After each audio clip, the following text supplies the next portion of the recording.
Bismillahirrahmanirrahim. Alhamdulillah. Alhamdulillahirabbil alamin wassalatu wassalamu ala asrafil anbiya'i wal mursalin wa ala alihi wa sahbihi ajma'in amma ba'd. Allahumma shalli ala sayyidina Muhammad wa ala ali sayyidina Muhammad. Wa qala Allah ta'ala fil Qur'anil Karim, a'udzu billahi minasyaitonir rajim. Bismillahirrahmanirrahim. Wa ma khalaqtul jinna wal insa illa liya'budun. Baiklah teman-teman, di kesempatan kali ini saya akan mencoba merangkum atau menjelaskan tentang ma'rifatul insan secara singkat. Baiklah, langsung saja. Ma'rifatul insan mempunyai dua kata, yaitu ma'rifat dan insan.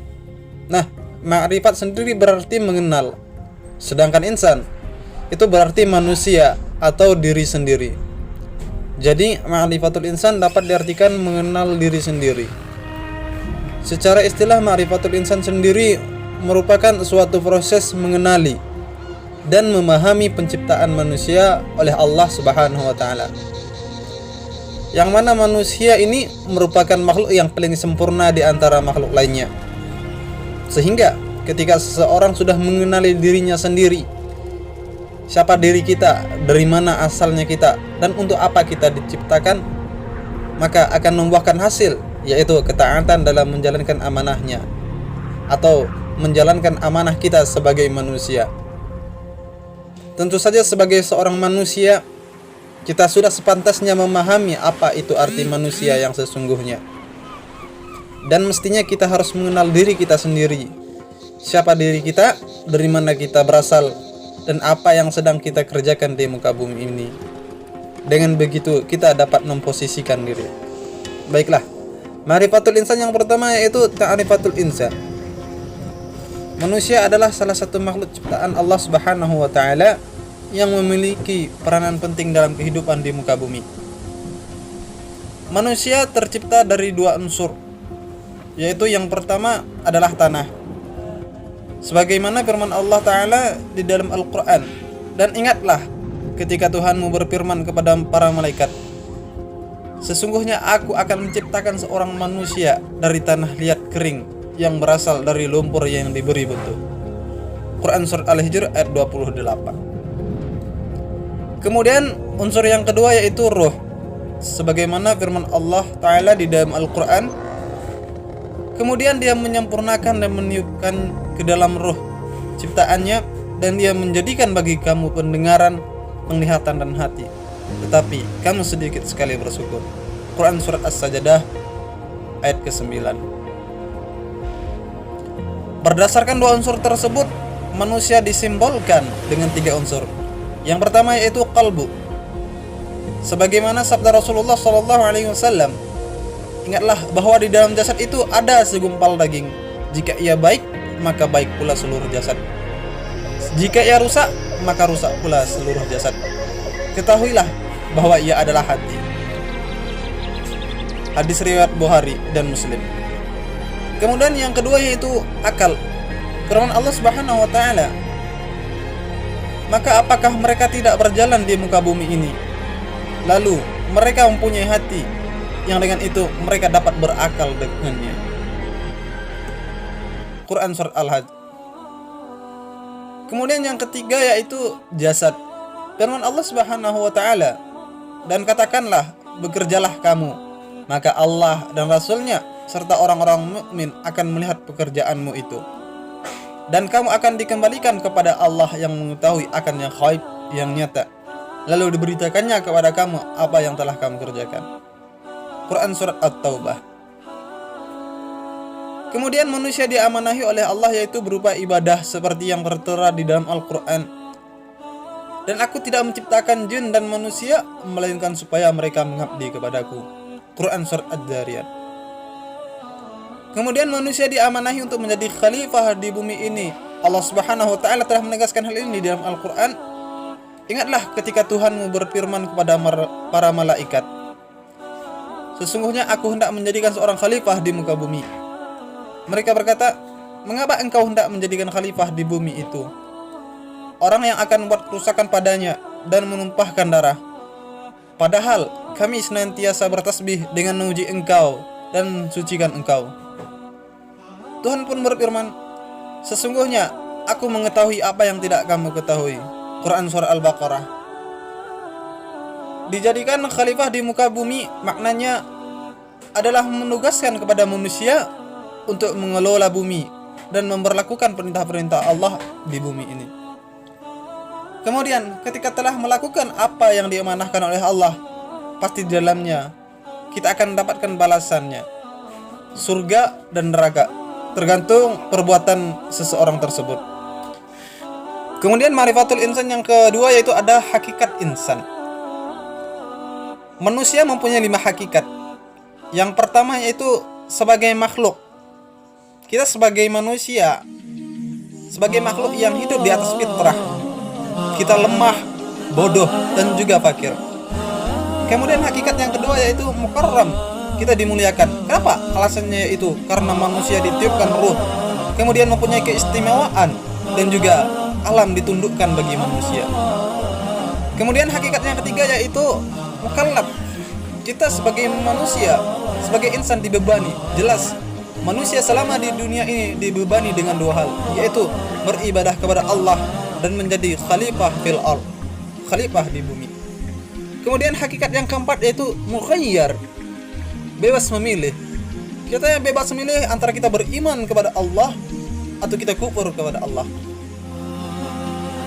Dan selanjutnya hakikat yang kelima yaitu mendapat balasan. Berhubungan dengan hakikat antara bebas memilih antara iman atau kufur tadi. Nah, ketika ia telah menentukan jalannya, maka hakikatnya ia akan mendapatkan balasan atas apa yang telah dipilihnya. Apakah dia iman? Tatkala dia beriman, maka dia akan mendapatkan surga. Sebaliknya, tatkala dia kufur, maka dia akan mendapatkan neraka. Kemudian ma'rifatul insan yang ketiga itu ada taqatul insan. Menurut pandangan Islam, potensi manusia adalah suatu anugerah yang Allah berikan. Karena Allah menciptakan manusia dalam bentuk yang sangat sempurna dengan kemampuan. Maka dari itulah Allah membekali manusia dengan segenap potensi yang ada di dalam diri. Nah, taqatul insan ini adalah potensi manusia. Potensi itu meliputi potensi jasmani, rohani, dan akal. Ketiga potensi ini akan memberikan kemampuan kepada manusia untuk menentukan dan memilih jalan hidupnya sendiri. Manusia diberi kebebasan untuk menentukan takdirnya. Sedangkan potensi yang dimiliki manusia berupa pendengaran, penglihatan, dan hati. Pendengaran menurut pandangan perspektif Islam adalah mendengarkan ajaran-ajaran agama Allah yang disampaikan kepadanya oleh Rasul-Rasul Allah. Kemudian diberinya manusia hati, akal, dan pikiran untuk memikirkan, merenungkan, menimbang, dan membedakan mana yang baik dan mana yang tidak baik, mana yang bermanfaat dan mana pula yang membawa mudarat. Sebenarnya dengan anugerahnya itu manusia dapat mencapai semua yang baik bagi dirinya sebagai makhluk Allah. Kemudian potensi penglihatan manusia itu sangat besar. Mata manusia memiliki kemampuan luar biasa untuk membedakan berbagai macam objek, sehingga lahir penafsiran dari hal yang mata lihat. Allah memberikan penglihatan sebagai anugerah, dan anugerahinya pula manusia mata yang dengannya ia dapat melihat, memandang, dan memperhatikan kejadian alam di semesta ini. Al-Ghazali dan Al-Muhasibi, hati adalah raja yang mengawal semua kegiatan yang berlaku pada roh, nafsu, dan akal. Hati juga yang mengarahkan kelima panca indera. Manusia sama ada untuk melakukan kebaikan atau melakukan keburukan. Kemudian yang keempat ada nafsul insan. Nafsul insan mempunyai 2 kata, yaitu yang pertama ada nafsu, kemudian ada insan. Nafsu berarti sebuah perasaan atau kekuatan emosional yang besar di dalam diri seseorang. Sedangkan insan berarti manusia atau diri kita sendiri. Nah, di dalam nafsu ini ada 3 tingkatan. Yang pertama, ruh di atas hawa nafsu, yang dimana tatkala ruh di atas hawa nafsu sehingga kita berorientasi melakukan zikrullah, mengingat Allah, atau yang dikatakan dengan nafsul mutmainnah. Kemudian yang kedua yaitu ada ruh tarik menarik dengan hawa nafsu, sehingga dengan ruh dan hawa nafsu saling tarik menarik berorientasi kepada akal. yang dikatakan dengan nafsul lawwamah. Dan yang ketiga yaitu ruh di bawah pengaruh hawa nafsu. Tatkala ruh berada di bawah pengaruh hawa nafsu, maka segala perbuatan kita akan berorientasi syahwat, yang dimana tatkala berorientasi syahwat tersebut akan menimbulkan maksiat pada kebiasaannya, atau yang kita kenal dengan nafsu amarah bisu. Kemudian ma'rifatul insan yang kelima yaitu ada sifatul insan. Manusia adalah makhluk hidup yang terbentuk dari banyak sifat yang membentuk karakter kita sebagai manusia. Secara umum sifat manusia terbagi dalam dua kelompok besar, yaitu kebaikan dan keburukan. Nah, kedua sifat ini selalu menyertai manusia di dalam kehidupan manusia, yang akan membawa manusia ke dalam kebenaran atau kesesatan, yang membawa manusia kepada kebahagiaan atau kesedihan.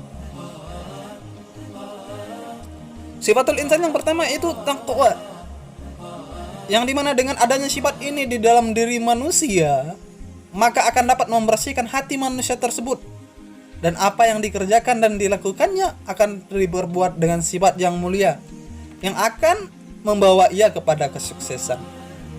Kemudian yang kedua itu ada sifat fujur ataupun jahat, yang dimana apabila seorang hamba melakukan sifat ini, maka dapat mengotori diri, dapat mengotori hati seorang hamba tersebut, sehingga apa yang ia lakukan akan selalu dikerjakan berdasarkan sifat yang tercela ataupun sifat yang buruk, sehingga menjerumuskan dia ke dalam kemaksiatan, dan yang jelas ia akan mendapatkan kerugian baik di dunia maupun akhirat. Kemudian yang keenam ada hakikat ibadah. Di dalam melaksanakan ibadah, hakikatnya kita harus merasakan dua macam hal. Yang pertama itu merasakan banyaknya nikmat Allah. Betapa banyaknya Allah Subhanahu wa taala memberikan kita nikmat, yang dimana nikmatnya itu tidak bisa kita hitung. Kemudian yang kedua yaitu merasakan betapa besarnya keagungan Allah, betapa banyaknya, betapa besarnya keagungan Allah Subhanahu wa taala, sehingga tatkala beribadah kita akan melakukannya dengan penuh rendah hati, penuh kecintaan dan ketundukan, karena kita takut dan penuh harap kepada Allah Subhanahu wa taala. Allahumma salli ala al-Mustafa Habibna Muhammad alayhi salam. Allahumma salli ala al-Mustafa Habibna Muhammad.